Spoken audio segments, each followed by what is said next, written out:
anything like what I used to be, where I would set a goal and then I would start working towards it. And then as soon as I hit some type of roadblock, I would stop and I'd be like, maybe this isn't for me. And then I would try something else and I'd keep jumping from shiny object to shiny object. And I wouldn't really know why. What I decided to do was make a training on it so that if you're in that situation, you can have a process that you can follow with step by step instructions to be able to get out of that situation so that you can continuously work towards your goals and be able to commit to something long enough to be able to see it through. Hi, my name is Malachi. At this point, I've spent multiple five figures on coaches to be able to help me with this mindset and goal achievement and different things along those lines, so you don't have to. And in this training, I'm going to break down a Japanese art of goal achievement called Kaizen so that you can be able to use this and have a step by step plan to be able to put into place whenever you set your next goal so that you can see it through, right? We can jump into my iPad and the training starts like this. Every time you start a goal or make a new intention, life will see how bad you want it by testing you. It doesn't do this because it wants you to fail. It does this because your new intention has not happened yet. And for it to be able to become a reality without disrupting other things, it must give you a challenge to be able to balance the scales. When that test comes, it's your responsibility to keep going. The Japanese believe that along your journey, there will be many peaks and valleys that you must go through, and for you to succeed, you must control your attitude towards them. By controlling your attitude, you'll be able to see these tests as an opportunity for learning rather than an excuse to give up. And this is important because if you set a goal or an intention and the universe throws a test at you and it changes your attitude towards it, it'll tell the universe that you don't really want it. And so, how do you control your attitude through these peaks and valleys? The first step to controlling your attitude is realizing that there's a lot of things in this world that are not in your control, but your attitude is the only thing that you have full control over. Nobody else can choose your attitude for you. And once you realize that, you can take full responsibility and consciously choose your attitude for any given moment. And the second thing you must do is realize there's three stages you must go through before you can achieve your goal. And the bigger the goal you go after, the harder it is for you to be able to go through these stages. And that is why the Japanese created a goal achievement method called Kaizen, which I will break down a little bit later. But first, I have to explain the three stages you go through for it all to make sense. So the first stage is whenever you first start a goal and you start working towards that new intention.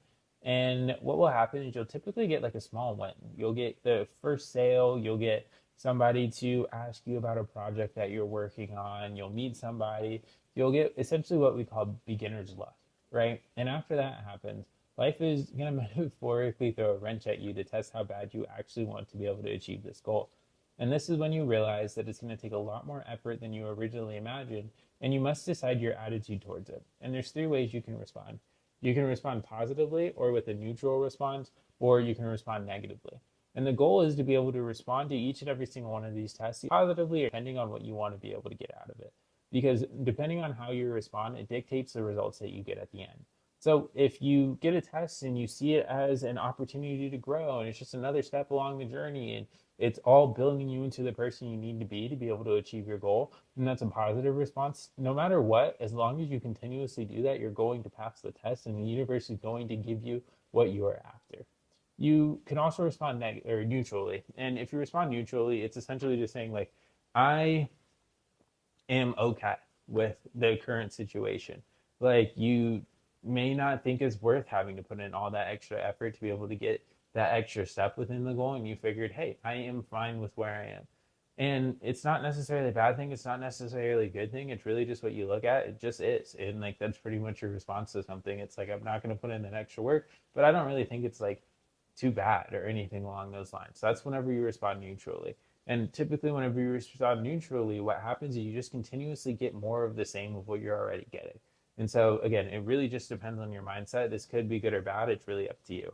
And the negative is going to be the one that we typically really don't want to go into. This is whenever we start asking questions like, why me? We start to doubt ourselves and different things along those lines. And what this does is it typically causes you to regress. You start to think like maybe this goal isn't for me, and you start to build down what you've already started to create, essentially. And I've done this multiple times, and it's taken a lot of like reminders and different things like that for me to be able to get out of that mindset and get more into like a growth mindset where I'm always thinking like, hey, this is just another opportunity for me to be able to grow, because life will never give you more than what you can handle, but it will give you exactly what you deserve. And so the more battles that you go through and the stronger that you become, the more that life will trust you with and be able to essentially just grant you, right? And you'll be able to reach new goals and different things along those lines. And so, like I said, once you respond positively or however, like neutrally, whatever your situation is, what will happen is like you'll either pass the test or you won't. And if you pass the test, this is when your goals come to fruition. And your job throughout this process is to keep your faith until the universe has no choice but to let you win.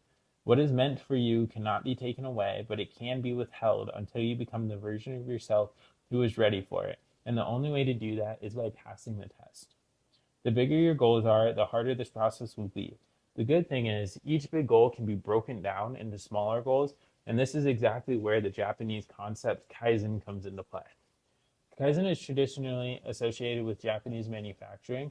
The US did have some part in being able to help build this out because it was during World War II. They wanted to be able to help a factory output, different things along those lines, but that's a whole different story. And essentially, this was created to be able to help improve output and efficiency by making small alterations and reducing factory downtime.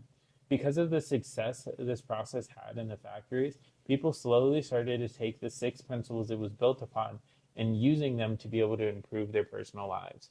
And so, what I want to do now is break down these six principles and tell you exactly how you can implement this into your life. So, the next time that you do set a goal for yourself, you have a plan and action that you can follow that will allow you to be able to take small, consistent steps towards achieving that goal. And so, it doesn't feel like this big, daunting monster that you have to be able to go and cut down with one swoop, but you can take small stabs at it until you eventually be able to defeat the monster and become the person you need to be able to achieve your goal. Because if you look at a goal as not like achieving some materialistic thing, but like becoming the person who can achieve it, and it's like unlocking a character, this will give you the roadmap to be able to do that on a consistent basis. And once you nail this, you can pretty much achieve anything you want in life, right? And so the first principle of this is start working towards your goal immediately, even if the first step is comedically small. So as soon as you set an intention, the first thing you need to do that at that moment is just take action. Like no matter what you do, as long as it moves you one step closer to being able to achieve that goal, that's the thing, because that's how momentum starts. It starts with small actions that continuously compound and become a bigger movement, right? Your brain is programmed to protect you, and most of the time that means to keep you the same. By changing, you begin to step into the unknown, and your brain doesn't like that. But by taking small steps, you can start to rewire your nervous system so that your brain becomes accustomed to change. And principle two is use a continuous improvement process. To keep this step simple, I just wrote the scientific method here is what you can use. It's something we were all taught as kids, and it works extremely well. And all you have to do is form a hypothesis, test that hypothesis, iterate, and repeat. This process will allow you to continually adapt. That way, when new tests come, you're more prepared for them. Principle three, interpret success and failure correctly. Instead of seeing unsuccessful attempts as failure, see it as taking one step closer to success. And this goes back to being able to really choose your attitude at any given moment, because you're going to have challenges. That's one thing that's a given.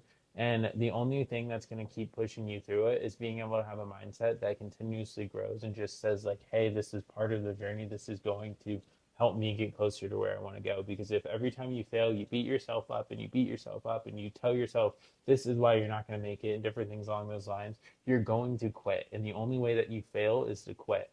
And by having these reframes within your mind, you're able to reach into your bag of tricks anytime a test comes up that you feel might be too hard for you. And you're able to change the way that you look at it. And when you change the way you look at something, you change the results you're getting because you're seeing it from a different angle.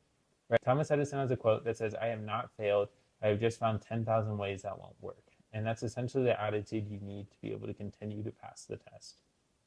Principle four, use the 5 whys technique to get to the root of a problem. Asking yourself why a problem exists, it helps you arrive at a final answer that is most indicative of the problem's root cause. And an example of this for someone who keeps breaking their diet may be, I can never stick to my diet. Why? Because it takes too long to cook at night and it's easier for me to be able to pick up food. Why? Because I always have to go to the store to pick up something to cook. Why? Because I never have what I need in the house to be able to cook. Why? Because I don't make a list of what I need when I go to grocery shopping. Why? because I do not plan my meals for the week before I go to the store. And by doing this exercise, this person would have found out that it's not easier to just go pick up fast food. It's only easier because they're not planning out what they need in their house. And because they're not planning out what food they need in their house to be able to cook, they don't have the things they need to be able to make a meal. And so now they can fix the root cause of the problem by making a plan to schedule out their meals for the week. So when they go to the grocery store the next time, they know exactly what they need to get. Principle 5. Your actions should be daily, not weekly. When Seinfeld wanted to become a better comedian, he knew he needed to be able to write funnier jokes, so he made himself write jokes every day and put an X on a calendar for every day that he did it. By doing this, he was able to become one of the highest paid comedians and even started a trend called Don't Break the Chain. Have you ever noticed that the more consistent you are with a habit, the more motivated you are to do it? Well, this is exactly why Don't Break the Chain works so well. By keeping track of how many times you complete a habit, you start to notice a chain. And the longer it gets, the more you don't want to break it. And as a side note, I know that things are going to happen. You're going to miss a day. Something's going to come up, right? And whenever this happens, it's important to not beat yourself up about it, but realize that it happens, accept it, and then just make a commitment to not missing it 2 days in a row. James Clear, the author of Atomic Habits, says when you miss 2 days in a row, you're now creating a new habit. So if your habit is going to the gym and you miss it one day, don't miss it the next. Or if you're committing to not looking at your phone when you first wake up in the morning and you do it, commit to not doing it the next day. New habits aren't formed overnight. They're formed day by day, and by committing to taking action every day, you're able to build habits that make it easier to go through the peaks and valleys as they appear on the way to your goals. And finally, principle 6, measure your results ritually. In God we trust, and all others must bring data. For years after I stopped playing football, I never tracked the weight that I was using in the gym. I didn't track my calories and really pay attention to what I was eating. And because of this, the results that I were getting from the gym were very subpar. I would look at it like a lower body weight, so around like 190, 195. But anytime I wanted to put on weight, I would lose my muscle mass and I would just look bad. I had a big goal to be able to get to 210, and I had that goal for honestly way too long. But because I wasn't tracking what I was eating, it made it extremely hard for me to be able to get there. And so I added a picture of me at 200 pounds, just so you can kind of see what it looked like before I was tracking. It wasn't until I got a coach who stressed the importance of me tracking my meals and the weight I was using in the gym to push myself and make sure that I was getting the nutrients my body needed that I started to see the results that I wanted. And I added a picture here once I finally got to 210 with tracking at 10% body fat. In principle 2, we talked about the importance of continuous improvement. And the only way you can do that is by having data to look at.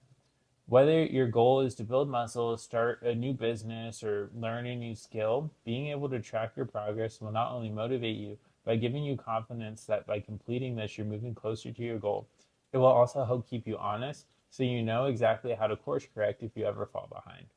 The brain has a tendency to conflate variables, especially if they're not written down. And because of that, if you're not tracking, it becomes really hard for you to know exactly where you're at.